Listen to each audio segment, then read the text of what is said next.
Hello friends, welcome to Archana's Delicious Recipes.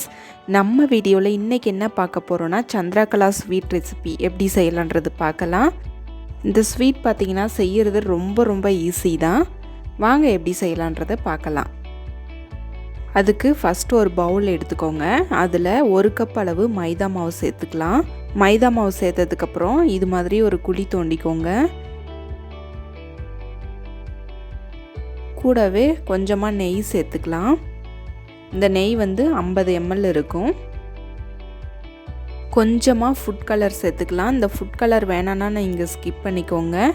எல்லா பொருட்களையும் சேர்த்ததுக்கு அப்புறம் இத கை வச்சு லைட்டா பிசைஞ்சு எடுத்துக்கோங்க. அதாவது அழுத்தம் அதிகமாக கொடுக்க கூடாது. நம்ம சப்பாத்தி மாவு பிசைறோம் இல்லையா, அது மாதிரி நம்ம பிசைய கூடாது. இத லைட்டா தான் பிசைஞ்சு எடுக்கணும். குலாப் ஜாமுன், பாதுஷா இதெல்லாம் செய்யும் பொழுது நம்ம மெதுவாக பிசையும் இல்லையா, அது மாதிரி தான் பிசையணும். அழுத்தம் அதிகமாக கொடுத்து பிசைஞ்சு எடுத்தோம்னா நம்மளோட சந்திரகலா ரெசிபி வந்து நல்லா வராது. அதனால் லைட்டாக அழுத்தி பிசைஞ்சு எடுத்துக்கோங்க.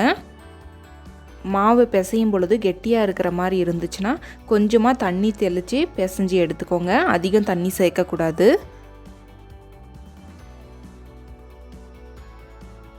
பாருங்கள், இந்த அளவுக்கு பிசைஞ்சு எடுத்தாச்சு. இதை 10 நிமிஷம் அப்படியே விட்டுறலாம். இப்போது சந்திரகலாவுக்குள்ளே வைக்கிற ஸ்டஃப்பிங் ரெடி பண்ணிடலாம்.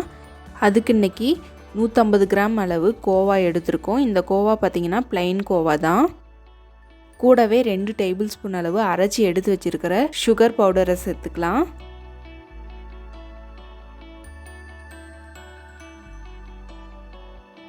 கூடவே 1/2 டேபிள் ஸ்பூன் போல் ஏலக்காய் பவுடர் சேர்த்துக்கலாம். சின்னதாக கட் பண்ணி வச்சுருக்கிற பாதாம் கொஞ்சமாக சேர்த்துக்கலாம். கொஞ்சமாக முந்திரி சேர்த்துக்கலாம். கொஞ்சமாக பிஸ்தா சேர்த்துக்கலாம். இது எல்லாத்தையும் சேர்த்துட்டு நல்லா கை வச்சு ஒன்றோட ஒன்று எல்லாம் கலந்து வர மாதிரி பிசைஞ்சு எடுத்துக்கலாம். இந்த ஸ்டஃபிங்க்கு அதிகமாக பாதாம், முந்திரி இது எல்லாமே அதிகம் சேர்க்கக்கூடாது. கொஞ்சமாக சேர்த்துக்கோங்க. அதிகமாக சேர்த்தோம்னா நம்ம சந்திரகலா உள்ளே வைக்கும் பொழுது அது எல்லாமே பிரிஞ்சு வெளியே வர ஆரம்பிச்சிரும். அதனால் கொஞ்சமாக சேர்த்துக்கோங்க. இப்போ நம்ம சுகர் சிரப்பு ரெடி பண்ணிடலாம். அதுக்கு 1 கப் அளவு சர்க்கரை எடுத்திருக்கோம். 1 கப் அளவு சர்க்கரைக்கு 1 கப் அளவு தண்ணி சேர்த்துக்கலாம்.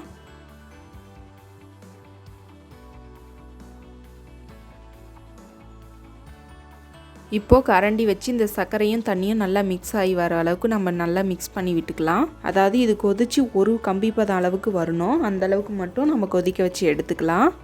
அதிக நேரம் கொதிக்க விட வேண்டாம்.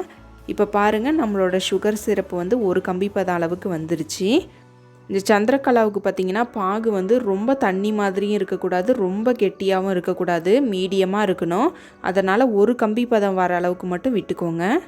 இப்போ நம்மளோட சுகர் சிரப்பு ஒரு கம்பி பதம் அளவுக்கு வந்துருச்சு. நம்ம ஆஃப் பண்ணிடலாம். ஆஃப் பண்ணிவிட்டு சந்திரகலா செய்ய ஆரம்பிக்கலாம். இப்போ நம்ம உருட்டி வச்ச மாவுலேருந்து சின்ன உருண்டையாக எடுத்துக்கலாம்.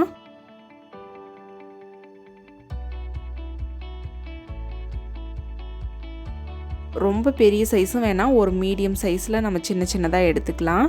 எடுத்துகிட்டு சப்பாத்தி கட்டியில் இது மாதிரி சின்ன ரவுண்ட் ஷேப்புக்கு நம்ம தேய்ச்சி எடுத்துக்கலாம். இந்த தேய்க்கிறது பார்த்திங்கன்னா ரொம்ப மெல்லிசாகவும் இருக்கக்கூடாது, ரொம்ப திக்காகவும் இருக்கக்கூடாது, ஒரு மீடியமாக தேய்ச்சி எடுத்துக்கோங்க. ரொம்ப மெல்லிசாக இருந்தாலும் ஸ்டஃபிங் எல்லாமே வெளியே வர ஆரம்பிச்சிரும்.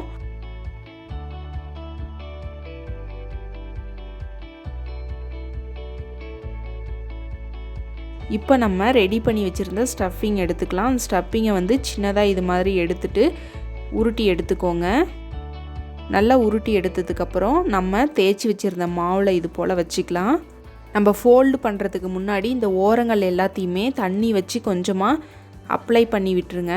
தண்ணி வச்சு அப்ளை பண்ணோம்னா நம்மளோட சந்திரகலா எண்ணெயில் போட்டு பொரிச்சு எடுக்கும் பொழுது பிரியாமல் இருக்கும். அதுக்காக தான் நம்ம தண்ணி அப்ளை பண்ணுறோம். தண்ணி அப்ளை பண்ணதுக்கப்புறம் இது மாதிரி கை வச்சு நல்லா அழுத்தி விட்டு மூடி விட்டுருங்க. இல்லைனா எண்ணெயில் போட்டு பொரிச்சு எடுக்கும் பொழுது இது சீக்கிரமாக பிரிஞ்சு வந்துடும். அப்புறம் எண்ணெயெல்லாம் வீணாக போயிடும். இது மாதிரி நல்லா அழுத்தி விட்டதுக்கப்புறம் இந்த கார்னரை நல்லா மடிச்சுக்கோங்க. இது ரொம்ப சிம்பிளான டிசைன் தான். பாருங்கள், ஈஸியாக செஞ்சிடலாம். இது போல் விரலை வச்சு நல்லா ஃபோல்டு பண்ணிகிட்டே வாங்க. ரொம்ப ஈஸியான டிசைன் தான் இது.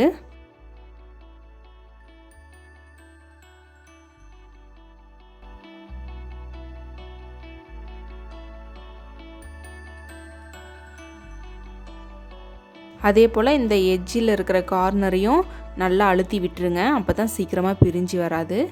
பாருங்கள், இதே போல் எல்லா மாவையும் நம்ம ரெடி பண்ணி வச்சுக்கலாம். எல்லா மாவையும் ரெடி பண்ணியாச்சு. இப்போ எண்ணெய் வந்து லைட்டான சூடில் வச்சுக்கோங்க. அதாவது அதிகமாக சூடு இருக்கக்கூடாது. இது மாதிரி சந்திரகலாவை போட்ட உடனே மேலே எழுந்து வரக்கூடாது. சின்ன சின்ன பப்புள்ஸ் மட்டும்தான் வரணும். அதிகமான சூடில் வந்து எண்ணெய் இருக்கக்கூடாது. அதாவது மீடியமான ஃப்ளேம்லேயே நீங்கள் மெயின்டைன் பண்ணிக்கோங்க.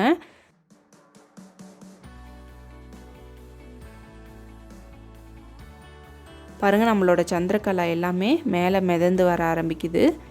இந்த ஸ்டேஜில் நம்ம திருப்பி விட்டுறலாம். திருப்பி விட்டு 2 பக்கமும் நல்லா வேக வச்சு எடுத்துக்கோங்க.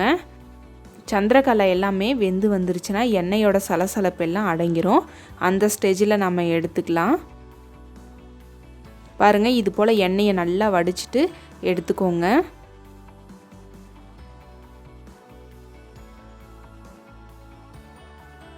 பாருங்கள், நம்மளோட சந்திரகலா எல்லாமே நல்லா வெந்து வந்திருக்கு. இப்போ இதை எடுத்து சுகர் சிரப்பில் சேர்த்துக்கலாம். சர்க்கரை பாகில் நல்லா சூடாக இருக்கும் பொழுதே சேர்த்துருங்க.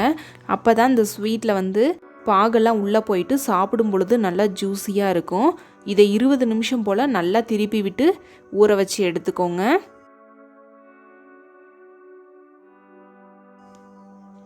இருபது நிமிஷத்துக்கு அப்புறம் இதை எடுத்து நம்ம வெளியே வச்சிடலாம். பாருங்கள், நம்மளோட சந்திரகலா எல்லாமே ரொம்பவே சூப்பராக ரெடி ஆயிருச்சு.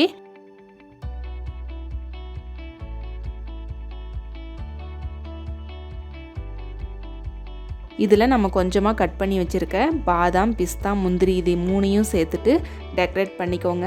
பாருங்கள், நம்மளோட சந்திரகலா ரெசிபி ரொம்பவே சூப்பராக பிரமாதமாக ரெடி ஆயிருச்சு. இந்த தீபாவளிக்கு இந்த ஸ்வீட்டை நீங்கள் செஞ்சு கொண்டாடுங்க. இந்த ரெசிபியை ட்ரை பண்ணிவிட்டு எப்படி வந்துச்சுன்னு உங்களோட ஃபீட்பேக்கை எங்களோட ஷேர் பண்ணுங்கள்.